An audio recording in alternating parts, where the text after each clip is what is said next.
Varias son as solicitudes en materia educativa que o BNG levará ao pleno deste xoves. Algunha delas garda relación coas obras de mellora e mantemento das instalacións dos centros de ensino, unhas actuacións de competencia municipal que xa estaban comprometidas, pero que a día de hoxe, iniciado xa o curso escolar, aínda non foron realizadas. Este ano, unha vez máis, durante o verano non se acometeu ningunha obra de mellora máis que o pintado do Colexio Fernández Varela e, polo tanto, quedan moitas outras, todas as demandas das AMPAs e das direccións dos centros, do resto dos centros educativos, sen acometer. O BNG pide ademais a posta en marcha do Consello Escolar Municipal. No pleno ordinario de maio de 2016 aprobárase por unanimidade unha moción presentada polo BNG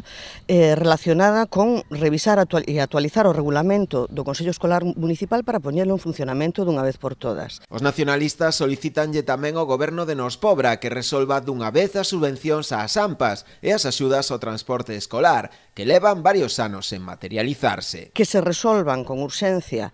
as subvencións ás AMPAs do 2015 e se convoquen e se resolvan as do 2016 e 2017, porque levamos un atraso de 2 anos, e que se faga o mesmo coas axudas ao transporte, que tamén están pendientes de resolución as do 2015, pero aínda están sen convocar as do 2016 e 2017.